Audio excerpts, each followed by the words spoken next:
Vamos lá. Mateus capítulo 21, versículo 18. Todo mundo vendo na página aí. Também uma passagem bem conhecida. A figueira amaldiçoada. De manhã, voltando à cidade, teve fome. Vendo uma figueira à beira do caminho, aproximou-se dela, mas só achou nela folhas. E disse: jamais nasça fruto de ti. E imediatamente a figueira secou. À vista disso, os discípulos ficaram estupefatos e disseram: como ficou seca no instante a figueira? Respondeu-lhes Jesus: em verdade vos declaro que, se tiverdes fé e não hesitardes, não só fareis o que foi feito a esta figueira, mas ainda se disserdes a esta montanha: levanta-te daí e atira-te ao mar, isso se fará. Tudo. O que está escrito em tua Bíblia? Espera aí, qual que é a primeira palavra desse versículo? Algumas coisas ou não? É tudo. Tudo o que pedires com fé na oração, vós o alcançareis. Palavras da salvação. Glória a vós. Vamos aplaudir o Santo Evangelho do Senhor. Obrigado, essas palmas foram para o ministério, agora para o Senhor. Aí. Tem que ser melhor, tem que ser melhor palma, melhor tudo para Ele. Ele merece tudo. Irmãos, Jesus estava caminhando, voltando da cidade e teve fome. Chegou diante de uma figueira e só achou nelas o que? Folhas. Ele ficou bravo. Ele ficou irritado com aquela figueira e lançou uma maldição nela: que nunca mais nasça fruto nenhum de ti. Bastou. O que aconteceu com a figueira? Ela secou. Secou. No mesmo instante. Ou seja, está escrito aí na Bíblia: imediatamente. Ou seja, algo instantâneo. Aconteceu diante dos olhos dos discípulos. E o que aconteceu com eles? Eles ficaram estupefatos, ou seja, espantados, maravilhados com a autoridade que Jesus tem. Nós somos muito apegados a essa questão imediatista. Vivemos em um mundo muito rápido. Tudo que a gente quer, a gente liga, trazem para nós no mesmo instante. O pessoal aí que pessoal aí que gosta de miojo, aí, o pessoal de plantão aí que gosta dos miojeiros, né? Tá com fome, pega um miojo e resolve seu problema. É 3 minutinhos, instantâneo. Tudo que é muito rápido, principalmente a geração de hoje, né? Que tem tudo na palma da mão, literalmente, nos atrai. Imagine um efeito sobrenatural instantaneamente na nossa frente. Quem aqui já viu um milagre acontecer diante dos seus olhos? Milagrão mesmo, aquele do cara que não andava, saiu andando, do cara que não escutava, começou a escutar, do cara que não via, começou a ver. Quem já viu isso aí no nosso meio? Levanta a mão. Poucos, mas alguns viram. Já sabem da experiência que é essa questão imediata. Deus faz milagres imediatos, Deus faz milagres instantâneos, sim ou não? Sim, eu já vi vários, graças a Deus. Já vi muitos. Já estive presente em várias situações de pessoas. Já estive numa missa, uma pessoa que estava com uma ferida enorme na canela, aqui ó, enorme. Incrível, conforme ia passando a missa, aquela ferida ia se fechando. Ia se fechando. Se tivesse celular com uma câmera naquela época, a gente podia ficar filmando. Porque aconteceu diante dos meus olhos. Eu estava aqui e a pessoa ali, ó. Eu cantando aqui, a ferida fechando ali. E a gente ficava olhando, não tinha condições de assistir a missa direito, porque Jesus estava operando um milagre aqui diante dos nossos olhos. E era uma senhora já de idade, ela sofria com aquela perninha de ação. E a gente cantando e a ferida fechando. Terminou a missa, estava que nem uma pele de bebê, não tinha mais nada. Estava nascendo até cabelinho já. Verdade, a gente pegou a canela da tia, ficamos olhando. Meu Deus do céu. Não tinha nem uma máquina de tirar foto para a gente registrar aquilo. Mas aconteceu diante dos meus olhos, eu vi. Vi pessoas saírem andando, vi pessoas voltar a ouvir. Eu vi. Então essas coisas aumentam a fé da gente, não aumenta? São situações que acontecem diante dos nossos olhos que aumentam a nossa fé. E Jesus falou, quando ele viu que os discípulos ficaram espantados com o que ele tinha realizado, ele falou: vocês não viram nada. Vocês podem fazer a mesma coisa que eu fiz, se tiver fé e não hesitardes. E ainda mais, se vocês seguirem essas duas coisas, vocês vão transportar montanhas. Se você ordenar para essa montanha, saia desse lugar e transporte-se ao mar, isso se fará, isso vai acontecer. Eita! Mas precisa de duas coisas. Primeiro é ter fé. E o segundo é não hesitar. Quem tem fé aí? Levanta a mão. Amém. Só que só ter fé não adianta nada. Porque até o demônio acredita em Deus. Até o demônio sabe que Deus é poderoso. Mas ele hesitou. Ele hesita. O que é hesitar? É parar de seguir. É largar a mão. É desistir. É não perseverar. É se revoltar.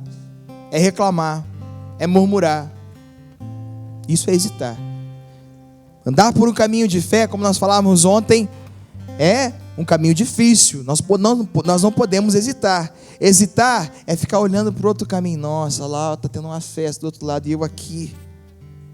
Meu Deus. Amargando aqui no Giló. E olha lá. Festa. Isso é hesitar. Você tem que manter o foco. Você tem que ter perseverança. Fala para quem está do lado. Precisa ter perseverança. Não pode hesitar. Você precisa acreditar nas promessas. Amém? Tá, mas não é sobre isso que eu quero falar. Eu quero falar sobre transportar montanhas para o mar. Quem aqui já está na igreja aí, no caminho aí, há mais de 15 anos? Levanta a mão. Vou começar com os 15 aí, né? Quem está há mais de 20 anos? Levanta a mão. Eita! Tá diminuindo aí. Quem está há mais de 25 anos? Uia, tem um povo dinossaurão aí. Quem está há 30 anos? Misericórdia, hein? Tem um povo aí que pisou no barro lá do... Atravessou o Mar Vermelho lá, pisou no barro lá, né, irmão? Amassou o barro. Bom, para vocês aí que tem mais de 30 anos de caminhada, já viveram muita coisa dentro da igreja, muitos testemunhos, já fizeram vários tipos de encontro, já viram vários profetas pregando, padres, santos da igreja, enfim, já estudaram tantas coisas. Eu quero fazer uma pergunta, mas tem que ser literalmente, tá? Como Jesus falou ali. Vocês já ouviram algum testemunho? Pelo amor de Deus, não vão me quebrar na pregação. Mas já ouviram algum testemunho de algum santo da igreja, de algum profeta, de um apóstolo da Bíblia, de, sei lá, de um monge, sei lá, de um pastor, que literalmente estava passando na rua, viu uma montanha e falou: não gostei dessa montanha aí não. Bom, eu tenho fé e não hesito, vou mandar ela sair daí. Sai daí, montanha, vai para o mar. E literalmente a montanha começou a flutuar. E foi para o mar.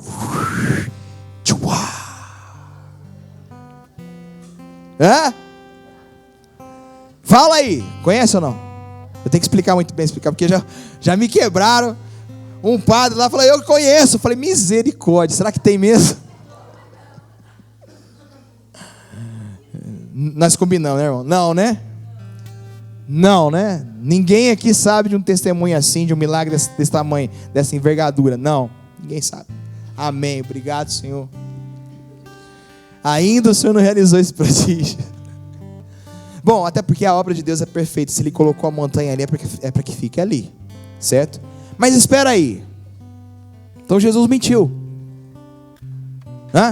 Ele falou que se a gente tiver fé e não hesitar, a gente vai ordenar para que a montanha saia do lugar e seja transportada para o mar. Não é?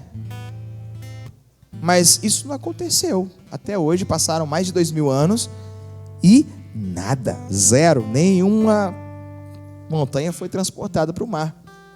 E aí? Pergunta para o teu irmão, Jesus mentiu? Será que Jesus mentiu e enganou a gente?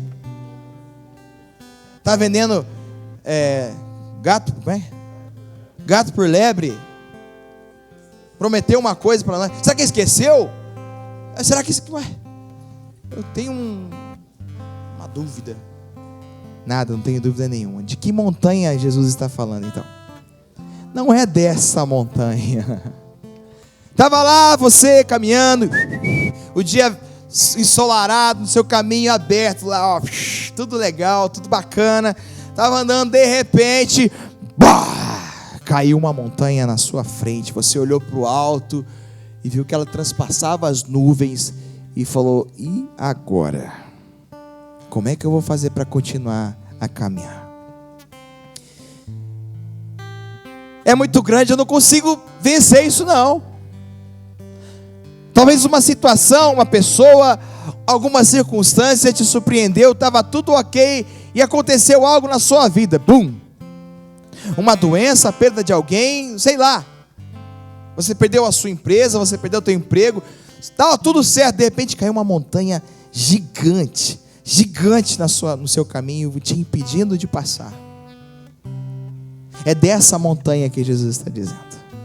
É dessa montanha. É essa montanha que precisa ser transportada para o mar. E como é que se transporta a montanha? Pergunta aí, você sabe como é que transporta a montanha? Sabe ou não sabe?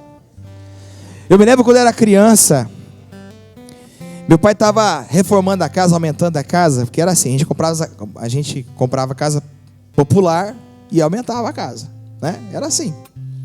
Tinha aquelas casas da Coapar lá no Paraná, chamadas Coapar, aqui deve ser outro nome. Coab, é. Aí aquelas monte de casas, tudo igualzinha, pintado vermelho, verde, amarelo. Era verde, amarelo, a minha casa era vermelhinha. Uma faixa assim, tá? Bonita, sem nada cercado, então a gente tinha que fazer tudo. E meu pai começou a aumentar a casa. E daí ele tinha que aterrar, né? Fez o alicerce e aí tinha que aterrar. E a gente que ajudava, não tinha esse negócio de servente, não, o servente era o filho, né? Meu pai chegou, meu pai também era militar. Ele, antes de sair para trabalhar, ele chegou no meu quarto, abriu a cortina, porque os quartos não tinha porta, era cortina. Tinha esse negócio de privacidade. Ai, não entra no meu quarto, papai. Esse negócio de privacidade de filho, vai. Abriu lá, falou: César. Para quem não sabe, meu nome é Júlio César, né? Da água, viu? Tem 3 César aqui, 1, 2 e mais o outro aí que tá por aí. Ele abriu a cortina e falou: César, levanta, porque vai chegar 2 caminhões de terra, e a hora que eu chegar aqui em casa no almoço, pelo menos um, você tem que ter colocado tudo lá atrás. Tchau. Super psicológico, super assim, né? Como é que fala? Super didático, né? Psicologia antiga era maravilhosa. Imagine, irmão, você levantando 7 horas da manhã, com 11 anos de idade, 12 anos de idade. Tá bom, pai. Imagina a vontade que eu levantei, né? Fui lá, escovei o dente, carregar um caminhão de terra. Me lembrei da minha filha lavando a louça. Escovei o dente, pus a roupa suja lá, que já tinha trabalhado no dia anterior também, ajudado. Vamos lá. A hora que eu chego diante daquele monte de terra, que vontade de chorar. Mas se eu não fizesse isso, aí que eu ia chorar gostoso. Primeiro carrinho, irmão, peguei a pá, aquela vontade, né? A montanha aqui, o carrinho de pedreiro, sabe os carrinhos de pedreiro, carriola? 3 caroços de terra. Fluff. Vamos lá. Não tem força, né? Vai. Meia hora, só o primeiro carrinho. Aí vai lá.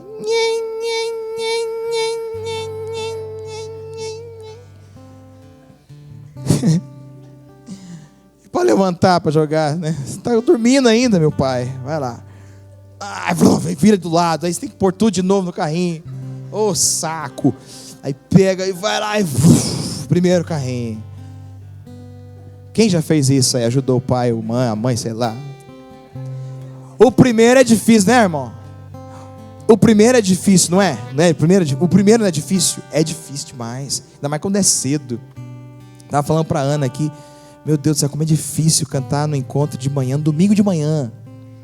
Oh, a primeira música parece um monte de Homem-Aranha, né? Saindo um monte de teia de aranha da boca. Coisa, né? Aquela coisa linda. Amém. Continuando o raciocínio. Segundo carrinho, vamos lá, chegou lá. Já você está mais acordado, né? O primeiro já dá aquela. Aí você vai, meio molengão ainda. Vai lá. Aí o carrinho já não caiu, já. Aprendeu. Opa, já foi, né, direto. Colocamos ali, pá. Terceiro, pá. Quarto, quinto, no sexto já tá. Aí vai o sétimo. Aí você pega, a hora que você encosta no carrinho, você olha para aquele caminhão de terra. Opa, já saiu uma boa parte. Vamos fazer esse negócio rapidinho aqui, que já vence esse negócio. E vai, e foi o 8º, 9º, 10º. Você olha para a montanha, ela vai diminuindo. Carrinho a carrinho, ela vai se diminuindo. Nós vamos transportando a montanha de pouco em pouco. No dia a dia. Cada dia nós temos que chegar diante da montanha, arrancar um pedaço dela, encher o nosso carrinho da fé. Mas para isso tem que ter disposição. Fala para quem está do outro lado, precisa ter disposição. E isso é não hesitar. A disposição não nos deixa hesitar. Se eu hesitar, eu vou desanimar, vou parar, não vou carregar esse negócio não. Dá muito trabalho. Gravar CD, vixe Maria. Eu vi o Daco falando lá, nossa, não quero mais gravar não. Ixi, hesitou. A montanha vai vencer você. Se você hesitar, se você desistir, você vai perder. Mas se você persistir, se você ter perseverança, lembra lá de Hebreus 10? Nós temos que ter perseverança para conquistar os bens prometidos. Temos que fazer a vontade de Deus. Para fazer a vontade de Deus, precisamos ter perseverança. E para ter perseverança, nós temos que... Alguém lembra? Não hesitar. Se eu hesito, eu perco a minha perseverança. Eu perco a minha perseverança. Então a montanha é no dia a dia. É a cada dia eu entregando aos pés da cruz. É eu entregando de novo aquela situação a Jesus. E não tomar ela mais para mim. É acreditando que Ele vai resolver aquela situação. É todo dia, a cada instante, a cada momento, eu me lembrando, ou seja, me encorajando de que eu tenho um Deus que olha para mim, amém? Que olha para a minha história, que não somente olha e fica olhando, mas Ele me ama e Ele quer intervir na minha vida, Ele quer me ajudar, Ele quer mais que ser um auxílio, Ele quer tomar as minhas dores para Ele. A montanha é minha, mas Jesus quer essa montanha para Ele. Por isso que a gente transporta essa montanha para o mar. Sabe que mar? Pergunta aí se seu irmão se ele sabe. Que mar é esse? Que engole todas as montanhas. Hã? Alguém sabe? Eu vou falar para você, esse mar é o mar da misericórdia de Jesus. Ele é misericordioso. Ele absorve, a misericórdia de Jesus absorve toda a nossa montanha, todas as nossas dificuldades. Olha lá, ó. Aquilo ali, ele se transformou numa esponja que absorve todas as nossas tristezas, todas as nossas lutas. Amém? Agora eu vou começar o testemunho. Amém? Olha lá, o horário já está. Deram para mim 3 horas para contar o testemunho. Vamos lá. Vamos lá. Falei para vocês que até agora era aquecimento. Tudo bem aí com vocês? Precisam ir no banheiro? Sim ou não? Precisa tomar uma água? Tudo ok? Então vamos para frente. Vamos para cima. Fala para quem está do lado. Vamos para cima. Vamos lá. Em 2009, nós descobrimos que minha mãe estava doente, com câncer no seio esquerdo dela. E foi um baque para a família toda, né? Eu já era servo, a Andréia também já servia, nós participávamos de um ministério de música, tínhamos uma vida em comum, uma vida em comunidade, tudo era ministério, a gente vivia para aquilo. E eu me lembro que eu estava fazendo faculdade de História, e no mês de finalzinho de julho, agosto, começo de agosto, minha mãe foi diagnosticada com essa doença. Descobrimos que ela estava muito doente e ela começou a fazer o tratamento dela em Londrina, quimioterapia. É a primeira quimioterapia que ela estava fazendo. E qual que é o mês antes de novembro, gente? Outubro. Eu confundo outubro com agosto, não sei porquê, mas eu confundo. Tem problema com mês. Em outubro mesmo, né? O meu pai chegou para mim e minha mãe tinha uma quimio para fazer em Londrina. Meu pai entrou em casa e falou: filho, vamos levar, você vai com o pai para Londrina para levar a mãe, porque o pai não sabe dirigir em Londrina não, esses trânsito pesado. O pai não sabe dirigir. Meu pai com 63 anos, né, tinha dificuldade, tinha diabetes, não conseguia enxergar direito, enfim. Não, pai, beleza, amanhã vamos para cima, vamos lá para Londrina e a gente aproveita e dá uma passeada, beleza. No outro dia, foi eu, minha mãe, meu pai, a Andréia e a minha primeira filha, a Ana Júlia, que também é um grande milagre, um dia eu vou estar testemunhando para vocês.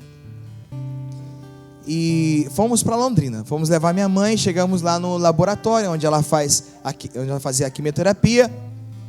E demora mais ou menos umas 3 horas e meia para fazer, é todo um procedimento.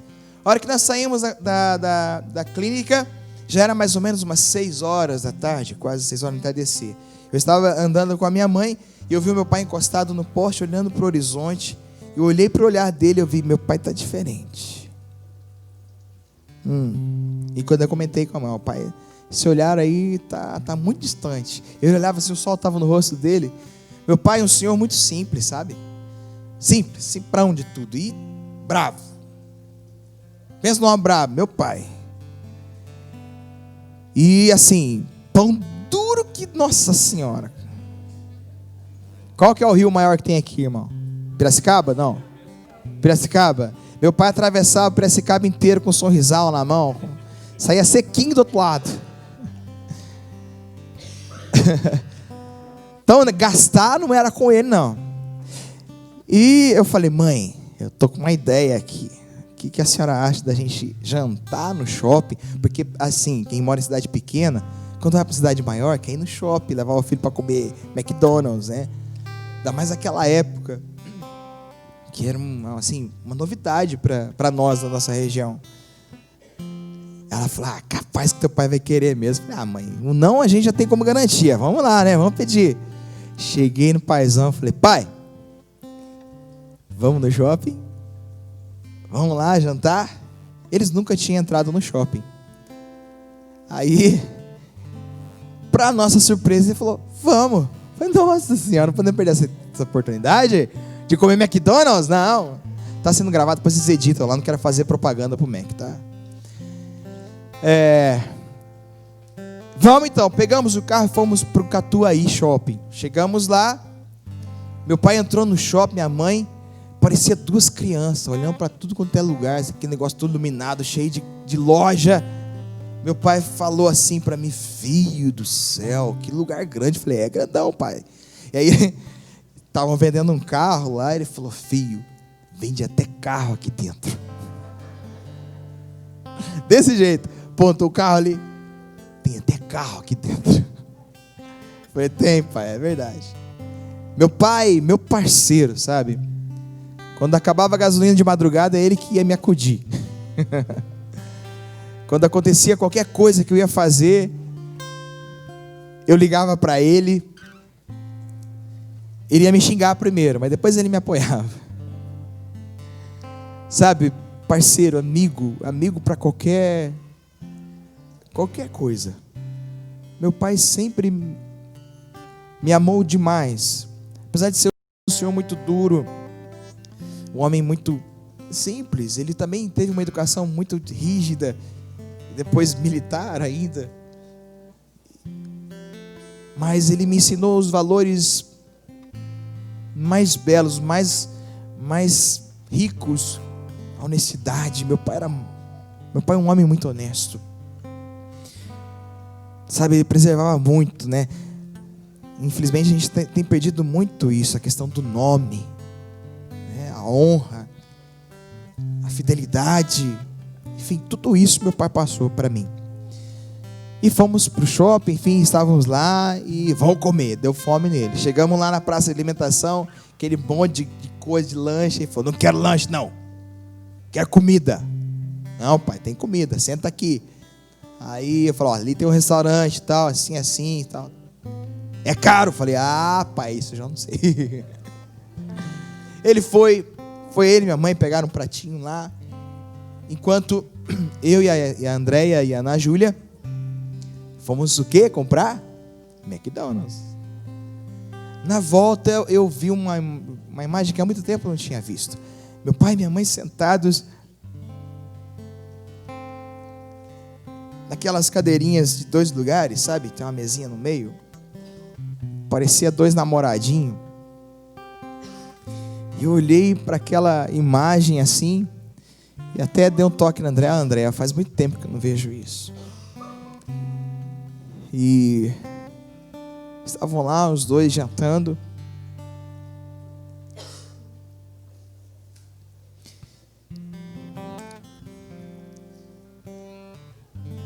E a gente não sabia o que estava por acontecer.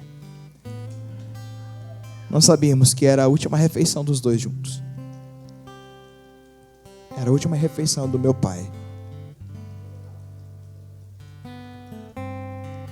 Saímos dali. Minha mãe começou já a sentir alguns efeitos da químio. Vamos embora, beleza. Meu pai tinha comprado o meu carro. E ele queria saber quanto que o carro fazia por quilômetro. Só homem para entender isso. É muito importante isso, né, irmão? Claro que é importante. É ou não é importante, irmão? É importante. A mulherada fala: mas para que isso? Vai gastar do mesmo jeito. Mas é importante saber, não é, irmão? Importante. Meu pai queria saber quanto que o carro fazia. Encostamos no posto de gasolina. Enquanto estava abastecendo, meu pai pegou minha mãe pela mão, gente. Os dois de mãozinha dada foram lá para a loja de conveniência. Eu falei: eita, mas tá diferente o negócio. Terminei de abastecer, encostei o carro do lado. Minha mãe chegou, estávamos ali dentro do carro. Eu tive uma visualização de um homem, de uma pessoa saindo por detrás do posto, dizendo que tinha um senhor caído lá atrás. Não deu 10, 15 segundos, essa visualização se concretiza. Sai um cara de lá de trás, dizendo que tinha um homem caído. Eu falei: é o pai. Corri lá atrás, meu pai estava caído no chão com um corte na testa. E ele não conseguia falar mais. Ele foi beber água e antes do bebedouro tinha um vidro totalmente transparente. Ele não viu o vidro. Ele bateu com a cabeça, caiu para trás. E naquele dia ele não tinha tomado o remédio da pressão dele. O que aconteceu? A pressão dele subiu e ele teve um AVC hemorrágico. E eu olhava para ele e falava: pai, não feche os olhos, olha para mim, tá tudo bem. e pedindo e ligando para ambulância, e nada de ambulância vir, até que, né, começou a juntar um monte de gente em volta. A minha mãe começou a chorar, eu ali com a minha mãe, minha filha, minha esposa. Não conhecia assim Londrina, não conhecia ninguém em Londrina. Hoje conheço muita gente em Londrina, muito mais gente me conhece, graças à missão, graças a Deus. Mas enfim, não tinha ninguém. Eu não era o Dago Soares, né? O pessoal acha que é uma grande coisa. Vocês viram que nada, né? Nada, não tem nada a ver. Mas enfim, alguém lá falou assim: vocês têm Unimed? A gente não tinha nada, mas eu falei: tenho sim. Aí ligaram para a ambulância da Unimed. Não deu 3 minutinhos, a ambulância da Unimed, pá! Eita, Brasilzão, meu Deus, né? Vai mudar, gente. Isso vai mudar em nome de Jesus. Fala para quem está do outro lado. Vai mudar. Vai mudar. Essa situação vai mudar no nosso país. Enfim, encostou ali a ambulância da Unimed. Meu pai entrou dentro da ambulância. Colocaram ele dentro da ambulância. A ambulância saiu que nem louco para a cidade. E eu correndo atrás da ambulância. E vai. Chegamos lá na Santa Casa. Meu pai foi direto para a UTI. Enfim, para encurtar a história, meu pai realmente estava com um AVC hemorrágico grave, né? E ele passou. Ficamos ali 23 dias. Eu fiquei com meu pai durante esses 23 dias, junto ali com ele. Eu vi meu pai sendo transformado no corpo de Cristo. Eu vi meu pai sofreu demais. No dia 21 de novembro, eu estava lá em Londrina, e a Andréia e a Ana Júlia foram lá para ficar comigo, passar o final de semana comigo. Era no sábado. E nós fomos visitar o meu pai. Chegando lá, eu entrei na UTI. Meu pai estava lá sentado do ladinho. Eu olhei para ele e estava dando risada. Sorrisão, mais lindo do mundo. Não tinha nem um dente na boca. Mas que coisa mais linda que esse sorriso. Aí eu cheguei para ele e falei: ei, negão. A gente se tratava assim. Pra você ter uma ideia, ele me chamava de nego velho. Desde pequenininho. Nego velho, ô nego velho. Ô pai, tô aqui, né? Aí cheguei pro pai e falei: ei, negão, nós vamos embora pra casa então, Ele olhava pra mim, sorrindo, dizia que não. Falei: para com isso, o senhor tá bom, o senhor tá dando risada aqui, ó. Tá tudo certo aí, ó, estamos vencendo essa... Ele tinha adquirido uma bactéria multiresistente, tava difícil de vencer aquilo. E ele tava melhorando. E eu falando: pai, já estamos arrumando a casa, nós vamos abrir lá um buraco na parede lá para o senhor entrar no banheiro direto lá, para o senhor tomar banho. Eu vou dar banho no senhor, que eu dei muito banho dele no hospital. Falei: senhor, pode ficar tranquilo, que ninguém vai ficar vendo o senhor pelado, não, eu que vou dar banho no senhor. Ele fazia assim. E ele só sorria para mim. Terminou o horário de visita, eu saí. Falei: André, o pai está ótimo, o pai está bem, nossa, maravilha. Nossa, semana que vem nós vamos para casa, graças a Deus, vai acabar esse sofrimento. Foi na parte da tarde, André entrou, conversou com ele também, falou para ele era muito preocupado com as contas. E como tinha saído nosso financiamento da casa, para a gente reformar a nossa casa, ela falou para ele: olha, saiu o financiamento, a gente vai pagar todas as continhas do senhor, depois na hora que você estiver falando, o senhor fala a senha, porque ninguém sabia a senha do cartão do bendito. Escondeu as 7 chaves, teve que entrar com processo na justiça para minha mãe poder receber. Misericórdia. O homem era terrível. E ela falou para ele: só fica tranquilo, depois que o senhor tiver a nossa falando e tal, né, o senhor reembolsa a gente, o pagamentinho do senhor está caindo lá, a gente vai dando conta até o senhor poder estar retirando dinheiro do senhor. Explicou para ele. Enfim, saiu de lá também super animada. À noite, teve na visita das 7 da noite, fui lá, mesma coisa, super bem, beleza. Saí de lá 8 horas da noite, dormimos no hotel. No outro dia, fui para a visita das 11 de novo. Chegando lá, todo aquele quadro no dia anterior estava totalmente invertido. Estava totalmente inverso, irmão. Meu pai estava muito mal, muito mal. E a enfermeira-chefe chegou para mim dizendo: olha, Eu não sei o que aconteceu ontem, depois que você saiu. A impressão que eu tive é que teu pai jogou a toalha.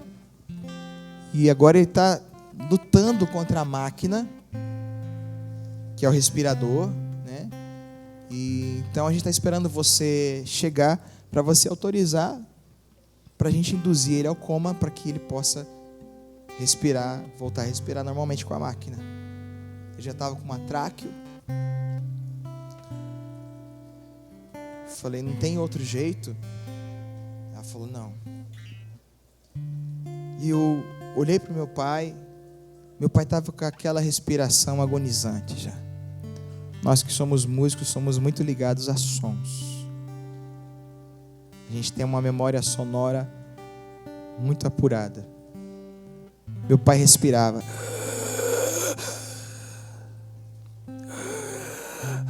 Eu não sei se vocês acreditam nisso ou não. Vocês vão acreditar no que eu estou falando ou não. Talvez vocês tenham a mesma experiência que eu. Mas eu enxergo a música. Se é louco, enxergo a música. Não é com esses olhos, não. É alguma parte do corpo que eu enxergo. Mas eu vejo a cor, eu vejo o formato. Acontece isso com vocês? A gente consegue ver a música. E quando meu pai respirava daquela forma, eu estava vendo uma coisa muito terrível. Eu estava vendo a morte. Eu peguei nas mãos do meu pai, a mão dele já estava gelada.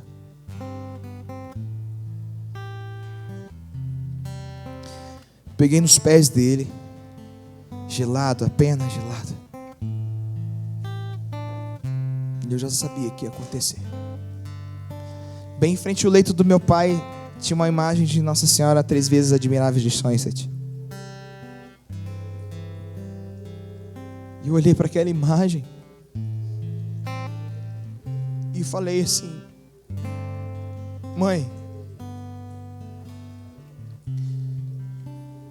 eu sei que eu tenho que fazer, mas eu não tenho forças. E dá força porque eu preciso fazer. Me ajuda a fazer o que preciso. A senhora está aqui, eu sei que a senhora está aqui. Me ajuda a tomar essa atitude. Eu preciso deixar meu pai ir. Meu pai estava ainda acordado. Eu olhei para os olhos dele e falei assim: negão, não deu, né? Não deu. Mas ó, o senhor foi o melhor pai do mundo. Eu te peço perdão se algum dia eu não fui o filho que o senhor esperava. Tentei ser o melhor. Ele sempre dizia que eu era um filho maravilhoso para ele. Eu falei: o senhor pode ficar tranquilo, que eu vou cuidar da mãe. Eu vou cuidar de todas as coisas do senhor. Eu vou levar para sempre os ensinamentos,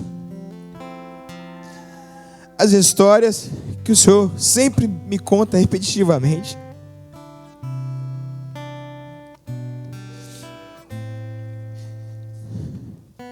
As memórias que vivemos. O senhor pode ficar tranquilo. Eu falei assim para ele: Nossa Senhora está aqui, né? Ele pegou, ele olhou para o quadro e as lágrimas dele começou a escorrer. Eu falei: o senhor pode ir com ela. O senhor pode ir com ela, que eu vou ficar aqui e eu vou honrar o nome do Senhor.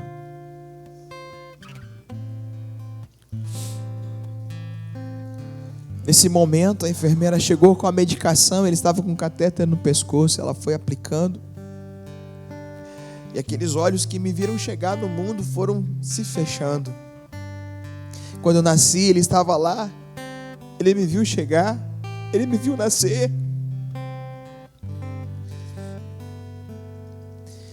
Enquanto ele fechava os olhos, eu disse mais uma coisa. Falei: pai, quando chegar a minha vez, eu quero que o senhor também venha me buscar. que eu quero abraçar o Senhor, eu quero beijar o Senhor. E ali eu fiquei mais meia hora dizendo para ele que eu o amava. Eu te amo, pai. Eu te amo. Terminou o horário. A enfermeira deixou eu ficar mais um pouquinho. Depois ela veio. Falou, olha, você precisa agora sair, porque a gente precisa cuidar dos outros pacientes. É uma UTI, nós não podemos permitir que você fique aqui. Eu dei mais um beijo no meu pai e eles ficavam preocupados, porque ele estava com uma bactéria muito perigosa. Estava preocupado de eu pegar a bactéria e eu ficava abraçando, beijando ele. Eu dei um beijo no meu pai. Eu sabia que não ia ver mais o meu pai vivo. Eu saí dali, a hora que eu desci, a Andréia estava me esperando e ela não entendeu nada. O que aconteceu? Eu contei tudo para ela. Ela também ficou muito triste. Daí nós fomos almoçar num shopping ali perto da Santa Casa. E a próxima visita era às 4 horas da tarde. E estávamos ali, a Ana Júlia estava brincando em alguns brinquedos e eu com aquele gosto, aquele sentimento de morte. Deu mais ou menos 2:55 da tarde. Eu escutei dentro de mim meu pai chamando o meu nome, César. César, ele me chamava de César. César. Aquilo, um sentimento assim que não dá para explicar.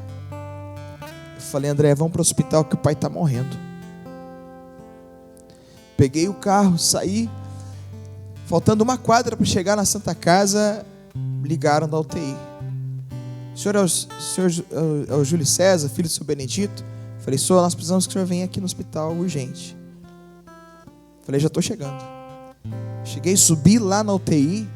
A enfermeira veio me dar a notícia. Teu pai teve 3 paradas cardiorrespiratórias e ele não resistiu, ele morreu. Eu falei, eu posso ir lá ver ele? Pode. Cheguei mais uma vez, abracei, disse a ele, chorei. E gente, naquele dia parece que Londrina estava desabando. Fechou um temporal ali, uma chuva. Era dia 22 de novembro, um domingo de Cristo Rei. Meu pai era maestro, meu pai era músico. Dia 22 de novembro, dia de Santa Cecília. E meu pai morreu no dia da padroeira dos músicos. Ele sempre prezava muito com a música, ele era muito cuidadoso, ele era muito detalhista, ele várias vezes nos concursos dentro da polícia, nas bandas, ele sempre tirava primeiro lugar, ele era um excelente músico, ele era um maestro, tocava todos os instrumentos. Terminamos, meu pai foi tirado ali, foi levado para o ML, enfim, tantos detalhes que tem lá no DVD do Testemunho Nosso. Tem muitos detalhes que eu não estou colocando aqui. Foi transportado o corpo do meu pai para Jacarezinho, foi feito o enterro dele. E lá, meu pai estava ali no caixão e sempre na cabeça ali tem uma cruz.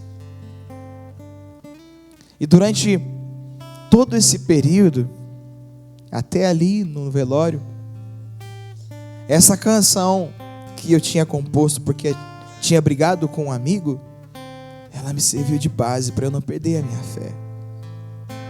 E ali, diante do corpo morto do meu pai, eu também cantei. Eu entregarei as dores que guardei aos pés da tua cruz e confiarei. Já não há o que temer, por tuas chagas posso crer na vitória.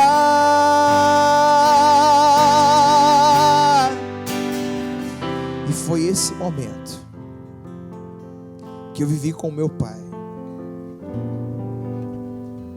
entregando ele aos pés da cruz. e confiando que Deus estava cuidando de nós, confiando nessa vitória que Ele nos dá. Não é fácil perder alguém,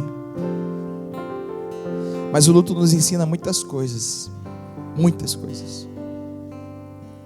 E uma delas é que nós temos que amar as pessoas agora. Temos que cuidar das pessoas agora. Por isso eu gosto muito da música do Tiago, que diz: por isso ame mais, abrace mais, pois não sabemos quanto tempo temos para respirar. Fale mais, ouça mais, apenas que a vida é curta demais. Vale a pena lembrar que a vida meu pai foi, e ele está com Deus, ele está com Ele, e logo vai eu, e a gente vai ter eternidade toda. O que é 80 anos, 90 anos, 100 anos, próximo da eternidade, não é? Eu louvo a Deus pelo Pai que Ele me deu. Agradeço muito a Deus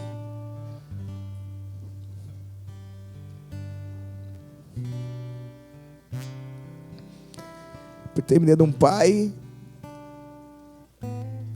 que imprimiu em mim um caráter de um homem honesto, com valores familiares. Obrigado, Senhor. Obrigado.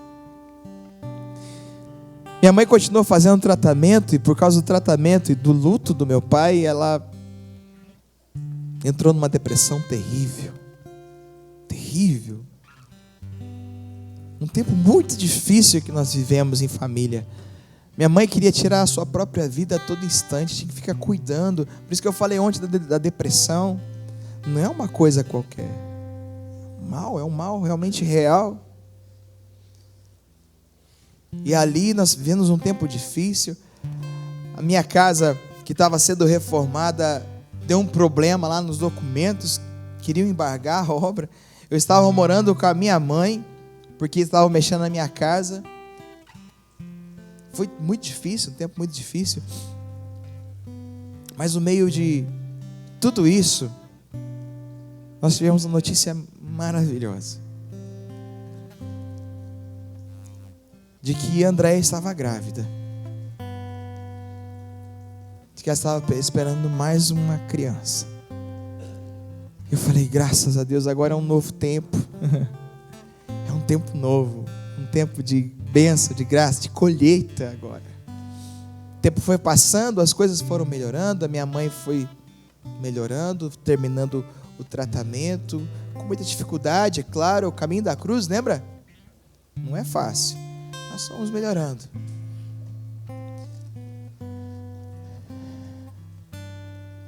Dia 13 de outubro, nasceu a minha filha, segunda filha, a Maria Eduarda. Grande, forte, né?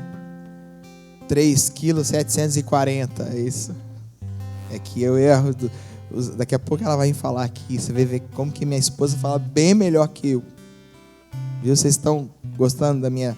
Vocês vão ver quando ela falar. E, irmãos, grandona, né? Porque a Ana Júlia nasceu pequititica, né? Magrelinha. Até o apelido dela, um dos apelidos que eu coloco um monte de apelido nas minhas filhas. Faço bullying com elas. E um dos apelidos da minha primeira filha era Cinderela. Mistura de Cinderela com Magrela, né? E a Maria Eduarda nasceu grande, forte, gordona, né? Aí eu falei, a André sempre foi mais magrinha que eu, e eu sempre fui cheinho. Falei, essa aqui puxou o pai, né? Só que nós começamos a observar que a Maria Eduarda tinha um problema. Que tudo que ela comia ou saía por baixo ou saía por cima. Voltava no mesmo instante. E passou uma semana, veio o exame do pezinho, dizendo que ela tinha uma doença chamada fibrose cística. Alguém conhece fibrose cística aí? Ninguém conhece? Que ela tinha uma doença fibrose cística. A gente também não conhecia, nunca tinha ouvido falar sobre isso. Aí falaram, vai ter que repetir o exame do pezinho e daí, né, para ver se é isso mesmo. Foi repetido. Depois de uma semana novamente, veio o exame dizendo que ela tinha essa doença. Aí nós ficamos preocupados. Por causa da reforma da casa, nós não tínhamos ainda internet em casa, graças a Deus. E eu fui no trabalho ver o que era essa doença. E quando eu entrei na internet, dizia assim, que crianças que tinham fibrose cística viviam até 4 anos de idade. Que tinham uma sobrevida. Que o tratamento era muito difícil. Que as crianças que nasciam iam se definhando. Aí tinha as fotos das crianças, sabe? Irmão, perder o pai e a mãe é muito difícil. Perder o cônjuge é muito difícil. Mas quando toca no filho, quando mexe com o filho, só quem é pai e mãe para entender o que eu estou querendo dizer. Eu não sei se tem alguém aqui que perdeu o seu filho. Eu não imagino essa dor. É muito dolorido. É uma marca para a eternidade, não é? Quando toca no filho, aí abala tudo. E eu disse para Deus, olhando para aquele computador fardado, comecei a chorar novamente. Falei, mas Senhor, de novo? Não, eu renuncio a esse espírito de morte que está cercando a minha casa, que está cercando a minha família. Não, Senhor, a minha filha não. Eu voltei para casa e a Andréia estava ansiosa para saber o que era. Eu cheguei, ela perguntou, você viu? Eu falei, não.